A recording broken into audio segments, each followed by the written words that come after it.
الذين آمنوا ما لكم إذا قيل لكم انفروا في سبيل الله اثاقلتم إلى الأرض أرضيتم بالحياة الدنيا من الآخرة فما متاع الحياة الدنيا في الآخرة إلا قليل صدق الله العظيم وبلغنا رسوله النبي الأمي الكريم ونحن على ذلك لمن الشاهدين والشاكرين والحمد لله رب العالمين۔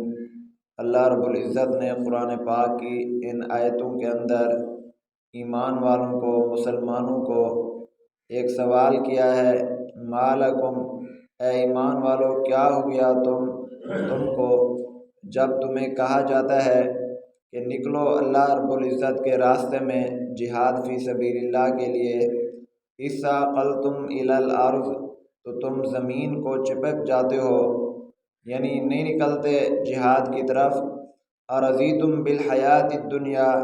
آگے اللہ رب العزت سوال کرتے ہیں کہ جہاد میں جو نہیں جاتے، یا اس لیے نہیں جاتے کہ تم دنیا کی زندگی میں رہنا چاہتے ہو، آخرت والے جہان کی طرف نہیں جانا چاہتے، دنیا کا جہان تمہیں پسند آ گیا، آخرت والا جہان پسند نہیں ہے، جبکہ دنیا کی حقیقت کیا ہے؟ فما متاع الحیات الدنیا، اللہ رب العزت فرماتے ہیں دنیا کی زندگی اور اس کا ساز و سامان تو آخرت کے بارے میں کچھ حیثیت ہی نہیں رکھتا، الا قلیل، مگر تھوڑا سا۔ دنیا کی زندگی کے جتنے مفادات ہیں آخرت والی زندگی کے مقابلے میں بالکل تھوڑے ہیں۔ دنیا کی زندگی کی جتنی نعمتیں ہیں آخرت والی جنت کی نعمتوں کے مقابلے میں بالکل تھوڑی ہیں۔ دنیاوی زندگی کی جتنی عمر ہے وہ آخرت والی جنت کی جو زندگی ہے اس کی عمر کے مقابلے میں بالکل تھوڑی عمر ہے۔ آخرت میں جنت کی نعمتیں لامحدود، اس میں انسان کو عمر اور زندگی ملے گی وہ لامحدود، اور دنیا کی ہر شے محدود ہے اور تھوڑی ہے۔ اور پھر جہاد میں جائیں یا نہ جائیں، اگر نہ جائیں پھر بھی دنیا کی زندگی ختم ہو جائے گی، اگر نہ جائیں پھر بھی دنیا کی نعمتیں ایک دن چھین لی جائیں گی، اگر نہ جائیں پھر بھی دنیا سے ایک دن جانا ہی پڑے گا۔ تو جہاد کے لیے اگر دنیا کو چھوڑیں گے تو اس کا فائدہ یہ ہوگا کہ آخرت بن جائے گی۔ الا تنفروا يعذبكم عذابا علیما، اللہ رب العزت آگے فرماتے ہیں اگر تم نہیں نکلو گے جہاد فی سبیل اللہ کے لیے تو اللہ رب العزت تمہیں دردناک عذاب میں مبتلا فرما دیں گے۔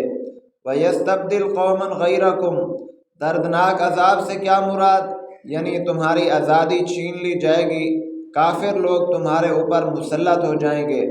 وَيَسْتَبْدِلْ قَوْمًا غَيْرَكُمْ، اور جہاد فی سبیل اللہ کرنے کے لیے اللہ رب العزت ایک اور قوم کو بھیجے گا۔ وَلَا تَضُرُّهُ شَيْئًا، اور اللہ رب العزت کو کوئی نقصان تم نہیں دے سکو گے۔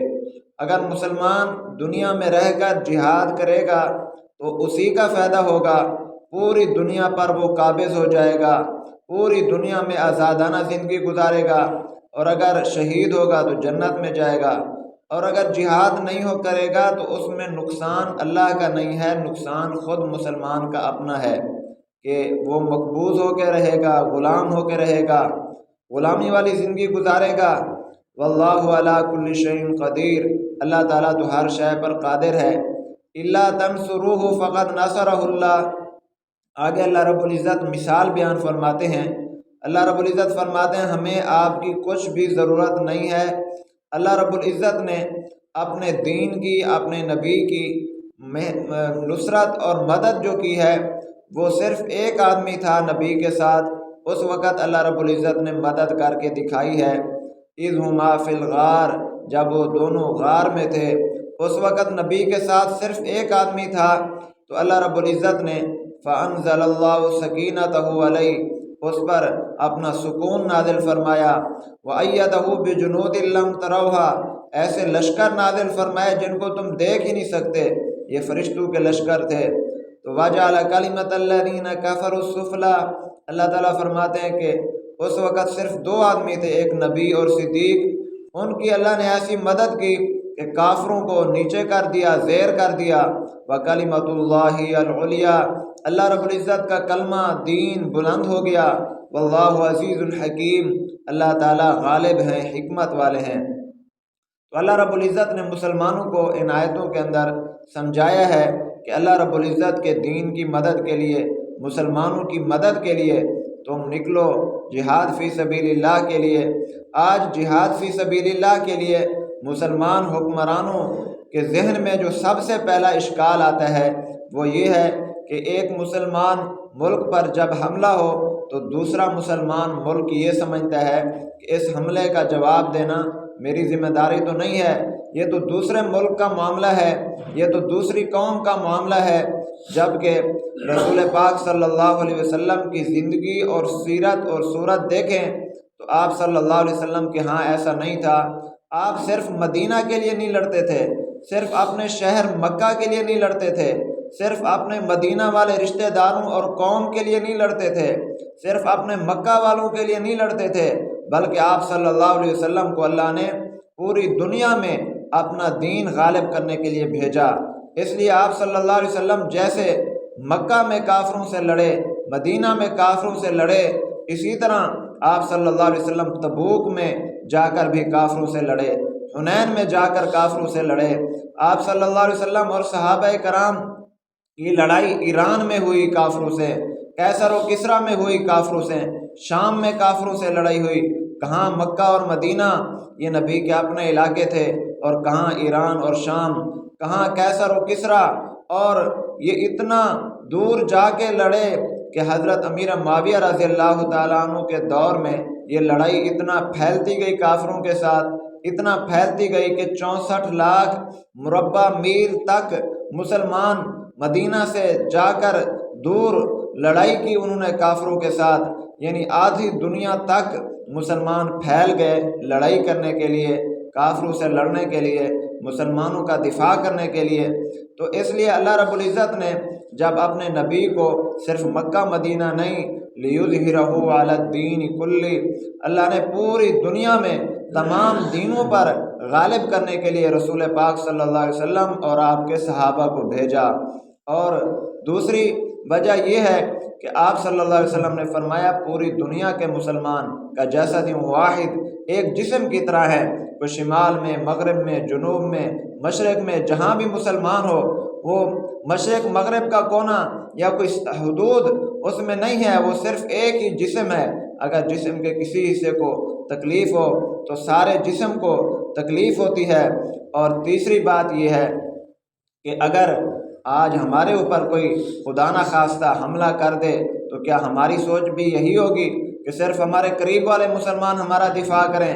نہیں، ہماری خواہش ہوگی کہ ہمارے دفاع کے لیے ہندوستان سے بھی مسلمان آئیں، افغانستان سے بھی مسلمان آئیں، ہر علاقے سے مسلمان آئیں، ہمارے علاقے کا دفاع کریں۔ تو جب ہماری خواہش یہ ہے تو فلسطین کے مسلمان، ان پر کسی نے حملہ کیا تو ان کی خواہش کیا ہوگی کہ ہم صرف خود لڑیں؟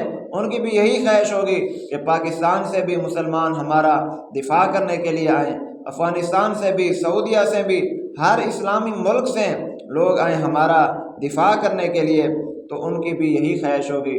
اور چوتھی دلیل کہ حضرت محمد بن قاسم وہ سعودیہ سے آئے تھے، وہ عرب سے آئے تھے، اور لڑنے کہاں آئے تھے؟ سندھ میں آئے تھے۔ کہاں سندھ اور کہاں سعودی عرب، یہ علاقے ایک دوسرے کے قریب نہیں ہے، درمیان میں کافی علاقے ہیں، کافی ممالک ہیں، لیکن جب مسلمان مظلوم تھا سندھ میں تو محمد بن قاسم سعودیہ سے چل کر سندھ کے مسلمان کا دفاع کرنے کے لیے آئے تھے۔ اور اسی لیے آج ہمیں دین ملا، اسلام ملا۔ تو دفاع تو سندھ کے مسلمانوں کا کرنے آئے تھے، لیکن اس کی بدولت ہمیں آج کلمہ مل گیا۔ آج جو ہندوستان کے اندر کلمہ پڑھا جاتا ہے، نماز پڑھی جاتی ہے، روزہ رکھا جاتا ہے، یہ ان مجاہدین کی بدولت ہے، یہ ان مجاہدین کی وجہ سے ہے جو دور دراز علاقوں سے دوسرے ملک میں کافروں سے لڑنے کے لیے آئے تھے۔ یہ انہی کی بدولت ساری نعمتیں اسلام کی آج ہمیں ملی ہوئی ہیں۔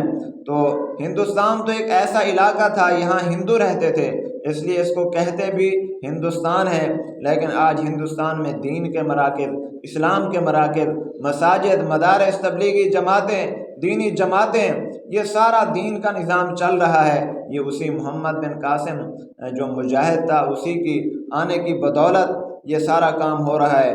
اور یہ جو آیتیں ہیں میں نے تلاوت کی ہیں، ان آیتوں میں اللہ رب العزت نے جو مسلمانوں کو، آپ صلی اللہ علیہ وسلم کو جہاد کے لیے ابھارا ہے، یہ کوئی مکہ مدینہ کا جہاد نہیں تھا، یہ کوئی اپنے علاقے کا جہاد نہیں تھا، یہ کوئی اپنی سرحد کا جہاد نہیں تھا، بلکہ یہ جہاد تھا تبوک کا۔